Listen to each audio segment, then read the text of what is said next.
Hello and welcome to this video for Super Mario Odyssey! This is frankcubed, and in this video I will show you massive shortcuts for the level Darker Side. Let's get started. Now this first shortcut will completely cut out the wall jump section of this level. So this is the first thing we're going to do. We're going to stand on this platform near the edge, ensuring our back is facing the coin rings to our right. Next, we're going to press and hold the ZL button to get ourselves into a crouching position. When we're ready, we're going to somersault backwards. As we fall, we're going to wait for our body to run parallel with the top of the second metal block underneath us. When this happens, we're going to flick our Joy-Cons downward. This will cause us to toss our hat down towards the ground. After tossing down the cap, we'll quickly want to press the ZL plus Y button at the same time, causing Mario to leap forward.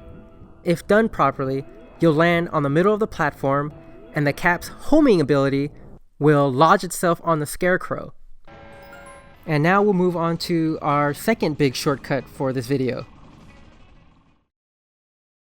This shortcut will utilize the lizard's ability to fly and glide across the air. So let's first take possession of the lizard and maintain his start position. Don't move anywhere. Instead, angle your camera so his head lines up with the first wind tunnel in front of you.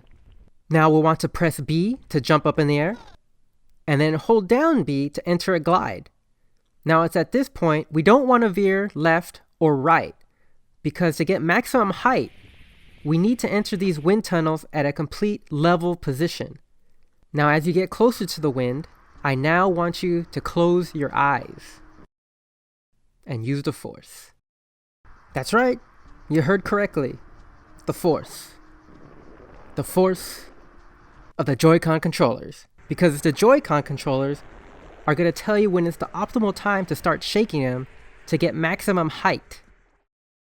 So what's going to happen is as you glide, you're going to feel a slight rumble in your Joy-Con controllers during the whole flight. But once you enter the tunnel, your Joy-Con controllers are going to start vibrating a whole lot more. Now, the moment you feel this is when you start shaking the Joy-Con controllers up and down. And what this action does will help the lizard maintain its altitude once it exits the wind tunnel out the top. It's from this point forward that we'll have to keep shaking the Joy-Cons until we finally make our landing far off in the distance. Now, once out of the wind tunnel, we'll want to gently press left so that we head towards that rock into the distance. Now the reason we're heading this direction is because we need to avoid the fork fling section. Because if we fly right over it, if we're not high enough, we're going to enter into an area where our altitude will automatically drop. We have to avoid that if we want to hit this big shortcut. When we reach a certain point, the camera is automatically going to lift up and point down, almost into an overhead type angle. Don't freak out. This is some residual effect from the fork fling section. Just keep going forward and keep shaking those Joy-Con controllers. Next, listen closely to the music playing in the level.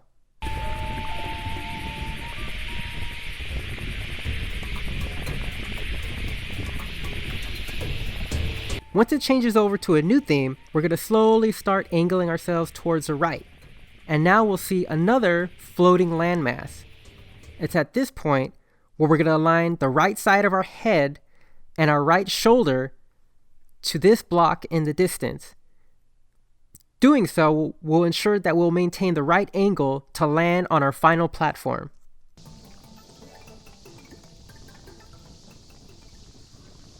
Now bid farewell of the lizard as you jump out of his body and land on land. And there you go. You successfully completed a shortcut that skips over almost half this level. Congratulations. And thanks for watching.